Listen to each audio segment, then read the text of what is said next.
Hello, hello, salut la famille, j'espère que vous allez bien. Moi, ça va. J'espère que toi qui me regardes en ce moment, tu vas bien. Alors la famille, nous sommes de retour aujourd'hui pour un nouveau Lucky Mass. Tadam! La vidéo d'aujourd'hui, c'est un trend que j'avais vu sur Internet, sur les réseaux sociaux, oui. Et c'était plus dans la communauté anglophone. Donc quand j'avais regardé ce contenu lâché une, deux personnes, voilà, I can relate. You know, je me voyais dans certaines choses. Donc, je me suis dit, ça, c'est un bon contenu. En plus, on est en période de Lucky Mass. L'homme doit créer du contenu. Donc, voilà. Ce qui est bon, on peut en créer du contenu. On va pas créer du contenu pour créer du contenu. Mais bref, voilà. Vous avez compris. Donc, la vidéo d'aujourd'hui, en anglais, on dit I'm too old. Et je me dis, en français, on va le transcrire. Je suis assez grande pour quelque chose comme ça. On va faire un translation, you know. On va le transcrire comme ça. Je suis assez grande pour. Voilà, quelque chose comme ça. Je pense que vous avez compris le contexte. Donc, c'est ce contenu que nous allons faire aujourd'hui. En tout cas, c'est le contenu que moi, je viens vous proposer aujourd'hui. Et j'espère que tu vas l'aimer. Lâche-moi le pouce en l'air si c'est le cas.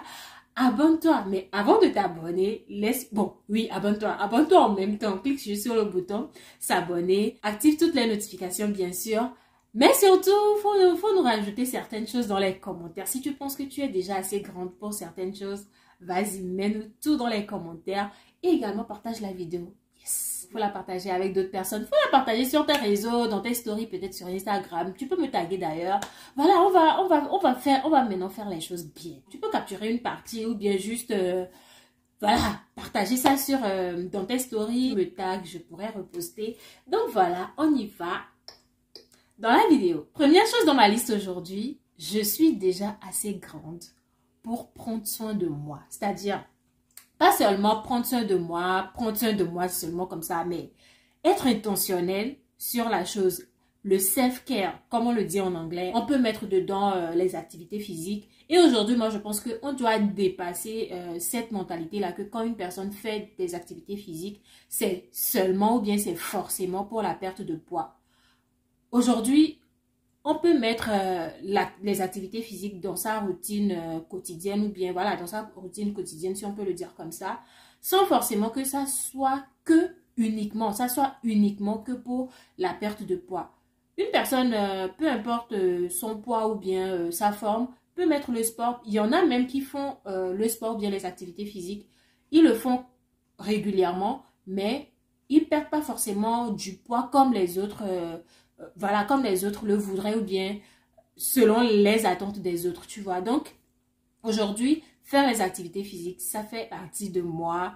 Que ça soit 2 fois ou 3 fois par semaine, at least, il faut que je fasse au moins un tout petit peu, ne serait-ce que 30 minutes par jour ou bien 1 heure. C'est très, très, très important. Prendre également soin de ma peau, être plus intentionnel sur les produits que j'applique sur moi, sur comment je me présente. Après, comment est-ce que les autres me voient, ça c'est leur problème à eux. Mais du moins, moi, je dois être encore plus intentionnel sur comment je me vois moi-même. Et donc, moi, je mets tout ça dans le self-care. Donc, en conclusion, je suis déjà assez grande pour prendre soin de moi. Deuxième chose aujourd'hui, c'est que je suis déjà assez grande pour apprécier ma propre compagnie. C'est quelque chose que j'aime trop faire. J'aime ma solitude, tu vois. J'aime bien rester seule avec moi. Et je pense que la majorité du temps, j'aime bien être que avec moi-même. Déjà, la création de contenu, les moments où je dois faire du montage, je dois pas forcément, mais j'aime avoir du calme, pouvoir rester concentrée, faire le montage, tout ça. Et ces moments-là, ce sont des moments que j'aime beaucoup. J'aime vraiment ma propre compagnie. Je peux rester là, ne rien faire, me parler que à moi-même. Je suis dans ma chambre, je suis en train de me parler toute seule ou devant le miroir. En tout cas, j'aime beaucoup ma propre compagnie. Donc, on est arrivé à ce stade-là. En tout cas, moi, je suis arrivée à ce stade-là où j'aime trop ma propre compagnie. Si c'est pas le cas pour toi, il faut revoir ça. Il faut pas seulement vouloir être entouré de personnes pour se sentir bien ou quoi.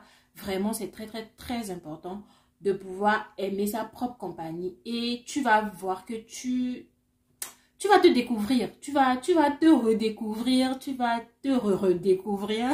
Et surtout, ce qui est bien avec le fait d'aimer sa propre compagnie, c'est que tu n'attends pas de la reconnaissance extérieure, tu vois. Tu t'apprécies, tu apprécies les moments que tu passes avec toi-même et ce que les autres pensent ou bien ce que quelqu'un va te dire, que quelqu'un t'apprécie de l'extérieur ou ne t'apprécie pas. Toi, tu sais ce que tu sais qui tu es, tu sais. Tu te connais en fait. Et voilà, je pense que si tu commences par le mettre dans ta routine ou bien tu commences par être plus intentionnel par rapport à ça, je suis sûre que tu vas kiffer ça. Sa propre compagnie là, il n'y a pas meilleur. En tout cas, moi je pense. Je suis déjà assez grande pour devoir forcer les choses. Franchement, forcer les choses. You won't find me there. Like, there is no way. Que ce soit les relations humaines, les relations amoureuses ou je ne sais quoi, franchement, je n'aime pas forcer les choses. Et puis, c'est difficile pour moi de demander. Et quand je demande, c'est que c'est arrivé à un niveau. Don't get me wrong. Parfois, tu es dans la position de la personne qui est en train de te demander quelque chose d'assez important et qu'il faut quand même relancer. Oui, tu vas relancer. Et parfois, moi, j'ai été dans une situation où j'ai fait la relance et ça a été avantageux pour moi parce que la personne me l'a fait savoir que le fait d'avoir relancé, ça a fait que ça a attiré plus son attention vers moi. Bref, il y a dans certaines situations, forcer là même, c'est pas vraiment forcer, genre forcer négativement, tu vois. Mais les choses où tu vas devoir forcer les relations, que ce soit amical, que ce soit amoureuse, les choses que je peux moi-même, que je suis en position, je suis capable de me faire à moi-même. Je ne vois pas de raison à aller forcer pour ces choses-là. Et non, tu peux pas me trouver là. Non, c'est non. Demander même pour moi, c'est compliqué. Demander quelque chose, c'est très, très, très compliqué. Je n'arrive pas à demander des choses. Mais les personnes à qui je peux demander, je vais dire facilement, ce sont mes parents. Mon père, ma mère, là, franchement, je suis plutôt à l'aise à leur demander. Mais je pense que là, même maintenant, au stade de ma vie où j'en suis, j'arrive même plus à leur demander les choses comme je le faisais il y a peut-être 3, 4 ans, 5 ans en arrière, tu vois. Forcer les choses, que ce soit les relations humaines, relations amoureuses, je ne sais quoi, je ne suis pas dans ça. Non, non, non. Surtout si j'ai pas de raison tangible pour devoir demander, redemander. Forget it. Je pense que ça doit être la quatrième chose. Je suis déjà assez grande pour être intrusive, que ça soit dans la vie des gens, que ça soit, je ne sais pas quoi, je suis déjà assez grande pour ça. Franchement, par exemple, tu fais une fête, tu ne m'invites pas, je ne vois pas pour quelle raison je vais aller me pointer alors que je ne suis pas invitée. Surtout si je connais la relation que j'ai avec cette personne, tu vois. Franchement, peu importe même la relation, je ne suis pas invitée. Pourquoi est-ce que je vais forcer ma présence à cet endroit ou bien à cet événement ou voilà, dans cet espace-là, tu vois. Donc franchement, forcer les choses, non, non, non. Les invitations de dernière minute, we all do that. Mais en tout cas, moi, je le fais. Je le fais. En tout cas, pour moi, quand tu invites une personne à la dernière minute, la première interprétation qu'on peut faire de ça, c'est que de base, tu ne veux pas forcément voir cette personne. Donc, le fait de l'inviter en dernière minute, c'est parce que peut-être elle a déjà d'autres choses à faire. Donc, il y a de fortes chances que cette personne-là n'accepte pas ton invitation, tu vois. Donc, si l'invitation arrive à la dernière minute, trust me, it's a no. J'ai déjà quelque chose à faire. Parce que, d'une certaine manière, moi-même, je le fais très bien. Oui. Si tu regardes cette vidéo et que tu penses que je t'ai déjà fait ça, oui, d'une certaine manière, c'est parce que... Est-ce que c'est méchant? Dites-moi dans les commentaires. Est-ce que c'est méchant? Si je t'invite à la dernière minute, crois-moi, il y a à 80%, à 80%, c'est que je ne voulais pas t'inviter, mais pour faire genre, tu vois un peu. Donc, pareil pour moi, je me dis, si tu fais pareil avec moi, ou bien, pas forcément la personne à qui je l'ai fait, mais si une autre personne le fait avec moi, c'est que, voilà, tu ne veux pas forcément que je sois là, c'est pourquoi tu m'invites à la dernière minute. Donc, la réponse est automatiquement un non. Mais ça peut arriver si la personne donne les raisons ou bien m'explique véritablement pourquoi c'est arrivé à la dernière minute, pourquoi pas. Et puis, ça dépend de la relation qu'on a. Ça dépend de comment toi et moi on est. Tu vois. Pour que j'accepte à la dernière minute. Ça, il y a intrusion, it's a no à ce stade de ma vie. Non, non, non. On ne force pas. Je pense que ces deux points-là, le fait de forcer les choses et d'être intrusif, je pense que ce sont deux choses qui se ressemblent. Donc, pour moi, c'est un non. Non. Cinquième chose, Lucrèce, elle est déjà assez grande pour être jalouse de l'autre. À ce stade de ma vie, je ne me vois pas faire ça. Et je pense que ça demande beaucoup d'intentionnalité. Parce que nous sommes des êtres humains, que vous le voulez ou pas, le mauvais, ça existe dans chaque personne. Et on choisit et on fait l'effort au quotidien d'être de belles personnes.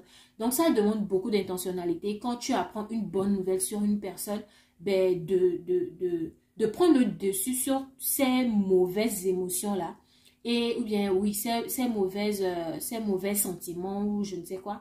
Ben, pour démontrer au fond de toi que tu es contente pour la personne. Plus on grandit, ça demande beaucoup d'efforts, beaucoup d'intentionnalité pour travailler sur soi afin de devenir une meilleure personne tous les jours. Moi, je considère que dans la vie, peu importe le type d'événement qui nous arrive, que ce soit les bonnes choses ou les moins bonnes, aujourd'hui, si c'est à telle personne que le bien arrive, ben, ton tour arrive. Voilà ce genre de choses, comme si on était dans une queue. Ben, si la personne qui est devant bénéficie de la chose, c'est que ton tour arrive, c'est sûr, tu vois.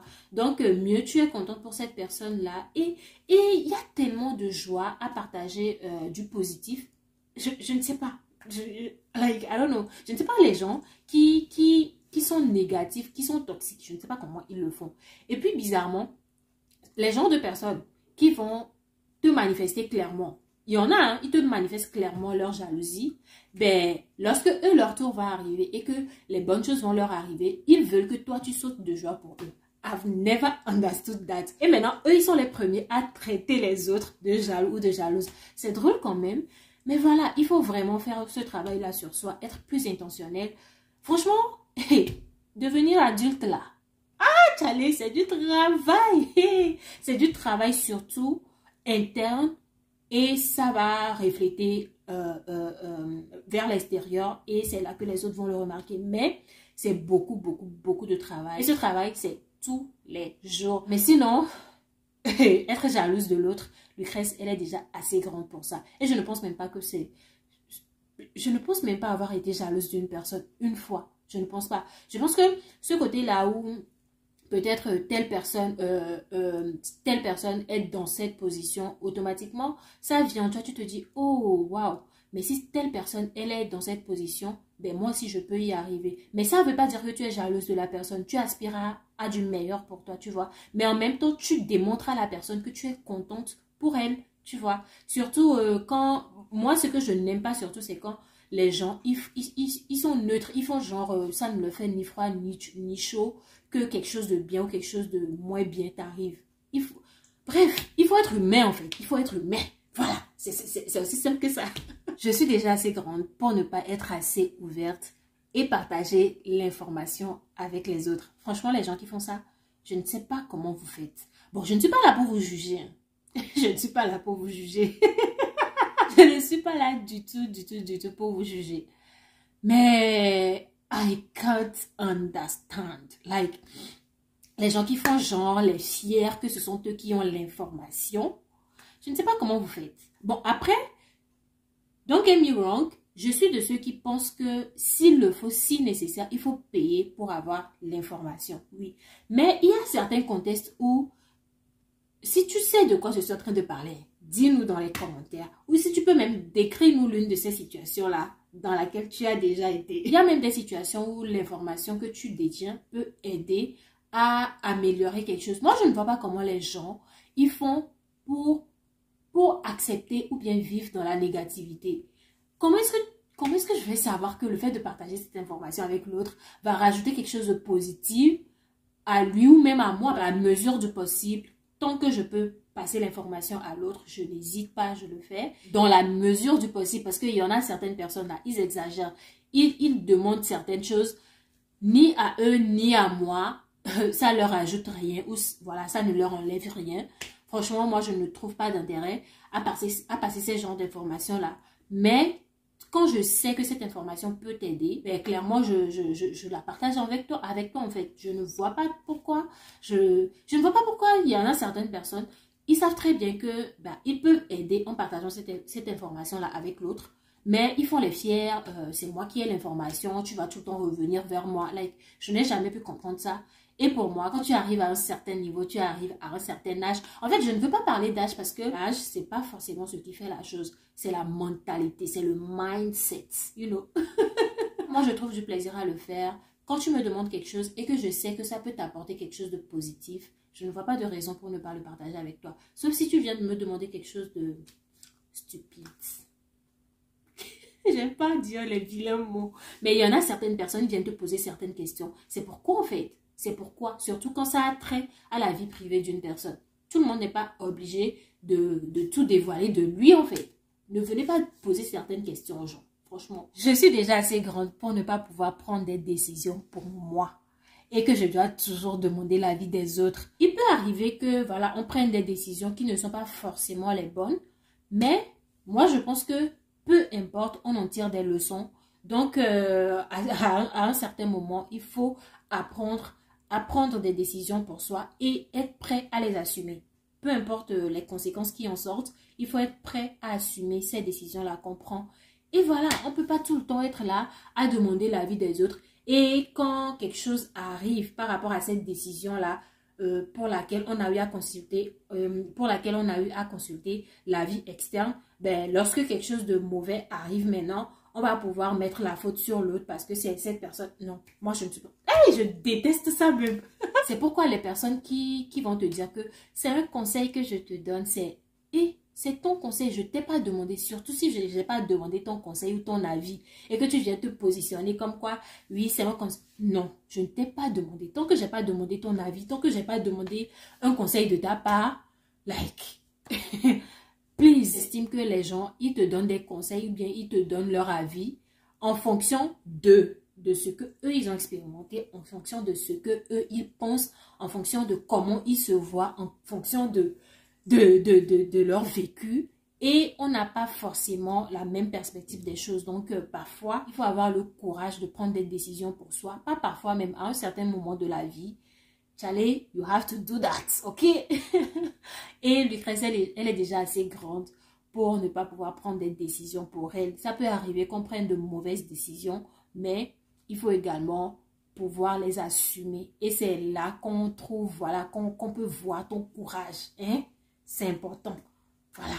Mais dans certaines décisions, là, va demander, mais il faut d'une certaine manière en parler à d'autres et voir un peu qu'est-ce qu'ils en pensent. Et maintenant, tu vas juger de toi ce qui est bien pour toi et prendre la décision adéquate. Mais en tout cas, il faut pas avoir peur de prendre des décisions pour soi. C'est très, très, très important. Et Lucrèce est déjà assez grande pour prendre des décisions pour elle. Voilà. 8e chose, je pense, oui, ça doit être la 8e chose. Mentir. Like. Ça, c'était quand on était petit. Tu vas prendre 25 francs de maman, on va te demander, tu vas dire non. Tu vas prendre la viande dans la sauce, on va te demander, tu vas dire c'est pas toi. Mais ça, c'est avant, quoi. Genre, à un certain moment, il faut vraiment, vraiment, vraiment faire ce travail-là sur soi pour éviter les mensonges. Parce que, c'est pourquoi? Parce que moi, je trouve que mentir, c'est quelque chose, au fond de soi, ça fait très mal. Like, tu mens et tu mens. Le sentiment que ça donne, je ne peux plus, je ne peux plus. Oui, j'avoue, il fut un temps, et ça c'était quand j'étais encore très très très petite. Il fut un temps, on pouvait mentir, mais aujourd'hui là, moi je ne me vois plus dans ça. Oui, ça peut arriver qu'on mente quand vous posez des questions bizarres aux gens, quand vous venez demander, vous venez poser certaines questions. Ouais, l'intérêt c'est quoi? En fait, moi, je vais tout simplement te dire, là même, je ne pense pas que c'est mentir. Je vais juste te dire ce que tu as envie d'entendre. Voilà, je ne considère pas ça comme du mensonge. Non, dites-moi qu'est-ce que vous pensez de ce point-là dans les commentaires. Mais il y a certains mensonges là. Non, on n'a pas besoin de mentir. Par exemple, tu as vendu la chose et que le client vient se plaindre de quelque chose. Voilà, de quelque chose par rapport à l'article que tu as vendu. Tu sais très bien que les plaintes ou bien le mécontentement du client est valide. Mais tu fais comme si, ou bien tu es en train de mentir, tu es en train de dire des choses fausses pour faire comme si c'est toi qui as raison. Ce genre de mensonge pour moi, c'est non. Moi, le mensonge, c'est lorsque tu viens me poser certaines questions, tu connais déjà la réponse, mais je ne sais pas qu'est-ce que tu attends de moi. Je vais te dire tout simplement ce que tu as envie d'entendre, même si ce n'est pas forcément ce que moi-même j'ai envie de te dire. Voilà, pour ton plaisir, je vais te dire ce que tu as envie d'entendre. Donc si là, on va dire que je mens, oui, ça peut arriver. Dans certaines situations, tu vas dire la vérité à la personne, sachant le type de relation que vous avez, ou bien, voilà, tu vas dire la vérité, même si c'est amer. Oui, parfois, tu vas devoir dire cette vérité-là. Mais parfois aussi, tu dois leur dire le mensonge. Ou bien, tu vas juste te taire. Voilà, se taire aussi, c'est une bonne chose. Et moi, je me tais beaucoup, hein. Je me tais beaucoup. Le silence, ah, je vais te servir. Ok, attends, mais je n'avais pas remarqué. Donc voilà, Lucrèce, elle est déjà assez grande pour être dans les choses de mentir, de mensonges. On n'est plus dans ça, non. Non, non, non, non, non, on n'est plus dans ça. Franchement, Lucrèce, elle est déjà assez grande pour aller révéler ou bien aller dire des choses qui lui ont été dites en secret. Des choses que quelqu'un m'a dit en ayant confiance en moi, que je ne vais pas aller en parler. Bah, sous prétexte que peut-être cette personne et moi, on ne se parle plus, ou on s'entend plus, ou on est plus proche, que je me permette à aller dire des choses que cette personne m'a dites. Les gens qui font ça, ils font comment? Je me rappelle, j'ai eu des personnes avec qui on était vraiment proches. Ben, on a partagé des choses et tout et tout. Mais quand on ne se parlait plus ou bien on n'était plus proches, je ne sais pas combien de personnes ne sont pas venues me poser des questions par rapport à cette personne. Ne serait-ce même pour savoir qu'est-ce qui s'est passé entre nous. Même moi, je ne saurais vous dire qu'est-ce qui s'est passé entre nous. Et au point où je vais aller dire des choses que ces personnes m'ont confiées. Like, there is no way. Il faut apprendre à ne pas dire les secrets des gens, des choses que des gens vous ont dit en ayant confiance en vous. Il faut apprendre à ne pas aller le dire. Et puis moi, c'est en ça même que je catégorise les gens. Franchement, si tu as de l'aisance à venir me dire des choses qu'une personne t'a dites en ayant confiance en toi ou bien un secret, sache que tu ne sauras jamais rien de moi. Nos relations vont être très, très, très platoniques. Franchement, ça va être très superficiel. Oui. Je ne pense même pas que c'est quelque chose auquel il faut penser. Si une personne et toi, vous ne vous parlez plus, ou bien vous n'êtes plus proches, like, je t'oublie et puis j'oublie toutes les choses que tu m'as dites même. Si tu as de l'aisance à me dire des choses, surtout de personnes avec qui tu t'entends plus, ou bien aller raconter les raisons pour lesquelles une personne et toi, vous vous entendez plus, et peut-être me faire passer pour celle qui est la meilleure de l'histoire ou quoi, franchement. Donc voilà la famille, on est arrivé à la fin de cette vidéo. J'espère que vous avez aimé la regarder. Comme je l'ai dit dans les commentaires, mettez-moi les choses que vous pensez que vous êtes déjà assez grande à ne plus faire ou à faire. Mettez tout dans les commentaires, je veux vous lire, je veux lire comment vous avez grandi. Je veux savoir, et si j'ai des choses à améliorer aussi, je vais le faire. Dis-moi tout dans les commentaires, je veux te lire. Lâche le pouce en l'air, bien évidemment, on lâche le pouce en l'air. Partage la vidéo avec d'autres personnes. Et si tu n'es pas encore abonné, vas-y, fais-le, abonne-toi, c'est juste par ici. Vas-y, abonne-toi. Clique sur toutes les notifications, comme ça tu seras tout le temps notifié. Surtout en cette période, tous les jours, tu vas être notifié pour venir regarder les contenus que je te propose. Et n'hésite pas également à me donner des idées de contenu dans les commentaires. Je vous fais plein de bisous la famille. On se voit demain pour un nouveau Lucky Mask. Bye.